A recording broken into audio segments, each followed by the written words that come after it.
there are still people who are actively either deluded by these other content creators that are getting paid by the Democratic Party to actively advocate for the Democratic Party's inevitable demise, or the death of American democracy as it stands, the theoretical democracy that we are supposed to ostensibly defend here.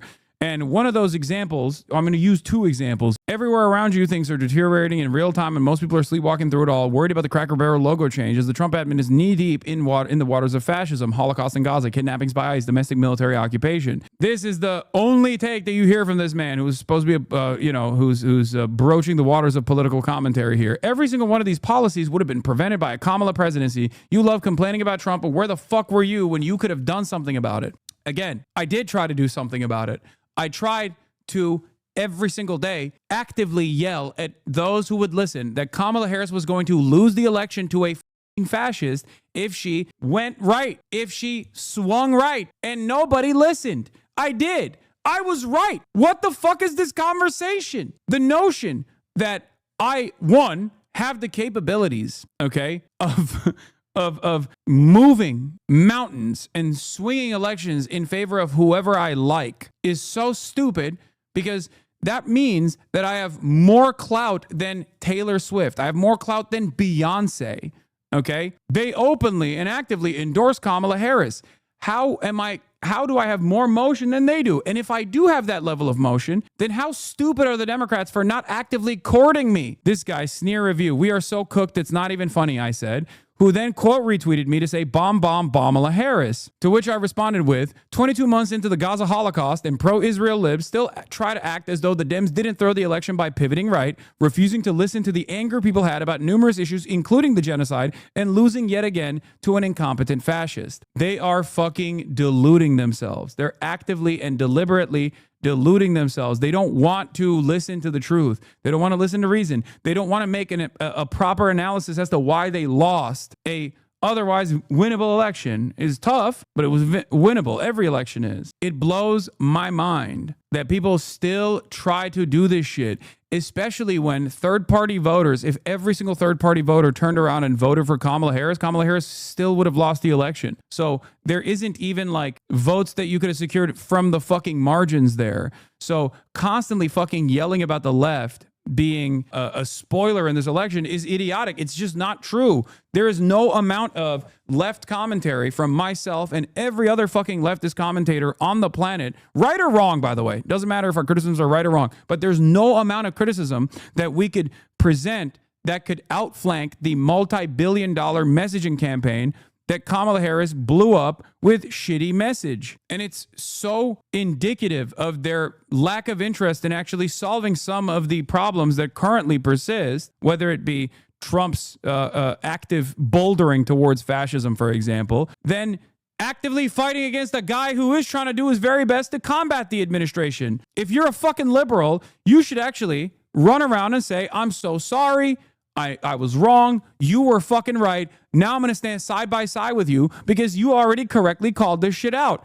And even if you don't have to do that, because you don't, okay? You don't have to do that, obviously. Even if you don't do that and you don't have to do that, the least you could do is shut the fuck up and not try to consistently say this wrong thing that makes you feel good, as though you did your very best and now you're tired. Now you can sign off. As people are getting blackbagged and kidnapped, you can just sit on the sidelines and yell about the left. If only the left voted for Kamala, this would not be happening. It's also simple. The problem is simple. Democrats run away from their base. They despise their base. Republicans run towards their base. They fear their base. That's it. Democrats actively try to convince their base that the things that they are demanding are actually bad and they should suck it the fuck up and vote for them anyway. Republicans don't do that. Republicans will find active issues that have grassroots backing, no matter how insane it is, and will find a way to make that a part of their platform, okay? They do that. The greatest version of someone behaving like this is Zohran Mamdani. He went out there, he asked people what their fucking problems were, and he said, I'm going to solve them. There it is. You don't have to be a card-carrying communist to be able to do this, okay? You just have to listen to people. You just have to listen to their demands. You just have to listen to what they want, okay? I try my very best not to fucking fight with Democrats at this moment, but they make it so goddamn hard when they just like put the crosshairs on someone like myself instead of actively fighting in unison against the Trump administration, and also maybe taking a cold hard look at why they lost, okay? It blows my mind. It's just so fucking frustrating because this is just a demonstration of this person's lack of interest in fixing any of these problems. He just wants to appear right, and he knows he's wrong. And the walls are closing in, so he just like actively tries to attack someone who was correct from the start. Someone who is doing a lot more than he is in terms of trying to fucking fight against the Trump administration currently. Yeah, it sucks that Kamala blew the election so bad by running as a Republican. That's a very stupid thing to believe. Wasn't he right about Harris allowing genocide, though? No. Not allowed to criticize Kamala Harris for becoming a warmonger because a few of your followers might decide not vote for her. Probably a lot of his followers, actually. Again, fantasizing about a reality that did not exist. These guys want me to sit there and fucking lie to my audience, okay? That's it. They want me to do for free what these other content creators are doing for $250 a month or $8,000 a month. There's no amount of money that would cause me to do that, okay? Because that's not my goal. My goal isn't to like be a shepherd, no matter how much some fucking hammer and sickle meme accounts on Twitter who were prominent community members here at a certain point and then, got actively radicalized beyond my perspective might say. My goal is not to be a shepherd of the Democratic Party, okay? I'm a shepherd for good policies that alleviate the tension, the stress, and the harm that the American working class is experiencing, and the working class broadly in general around the world. You are a liar. I need more hogwatch. Fuck the centrist dem cunts. It's their fault we are here. You voted for Harris on stream. You are a liar. There was never a moment where I explained to people that they should go out and vote for Kamala Harris.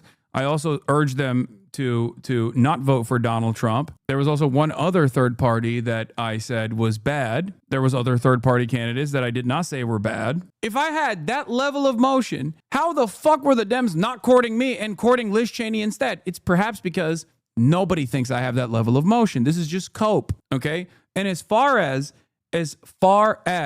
my criticisms of the campaign, they were correct. They are the reasons why she lost. I did not want Donald Trump to win. These guys just simply cope. Also, not only do they cope about this to make this like cynical smear that like, oh no, Hasan actually wants Donald Trump to win. He always wanted Donald Trump to win, when obviously if you listen to even 3.5 seconds of my fucking broadcast leading up to the election, post-election, you would know that that is not the case. It's an insane smear, okay?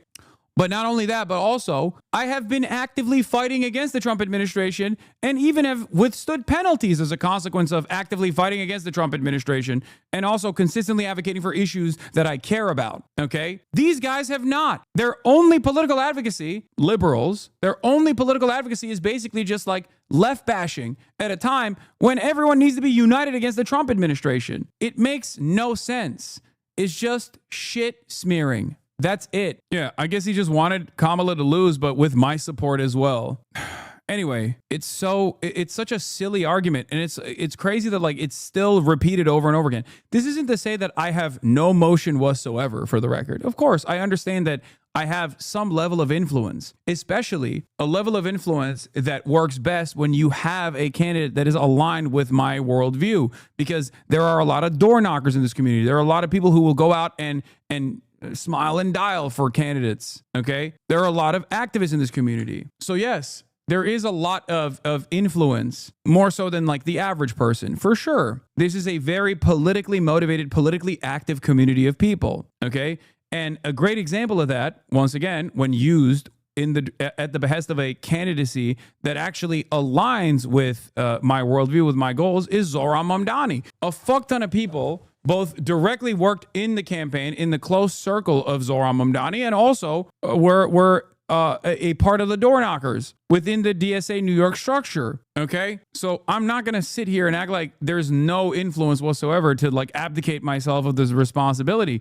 But the reality is these guys want me to do something that I'm never going to do, which is to lie to people, right? Why won't you lie to your audience if there's something that she's doing that is indicative that spells doom, right? Kamala Harris saying she's going to have the most militant military. Kamala Harris also saying she's not going to separate herself from Joe Biden when it's very clearly an anchor around her neck. These sorts of criticisms are not made because I want her to lose. These sort of criticisms are made because I don't want Trump to win. I mean, the reason I'm here and not in their chat is because I think I and a lot of others hold you to a greater standard. Everyone knows Brian, Pacman, Ethan, etc. are tools. You are not. So when people see you shitting on Kamala pre-election and giving a lot of moral supremacists win their sale to go see Never Kamala just to their own ego and detriment to Palestine. What? I'm confused. What argument are you trying to make? Are you saying that like you hold me to a higher standard so I shouldn't actually criticize Kamala Harris as is warranted for making horrible fucking choices that led to her electoral defeat, as I fucking said was going to happen most likely? Wouldn't you not hold me to a higher standard if I did that?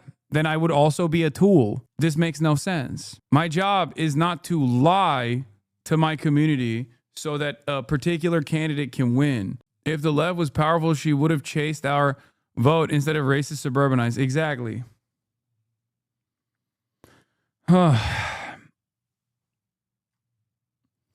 Once again, one of the most important parts of this is you cannot outflank the Democrats.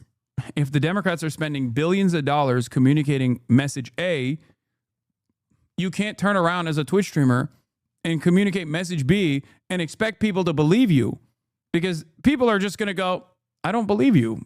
They're saying something entirely different. Like, you want me to just like lie and be like, no, you don't understand. The Democrats are not doing a genocide when they are. Of course I can't do that. You want me to lie and say Kamala Harris is actually an anti-Zionist, someone who is going to stop the genocide, when she chose not to say that?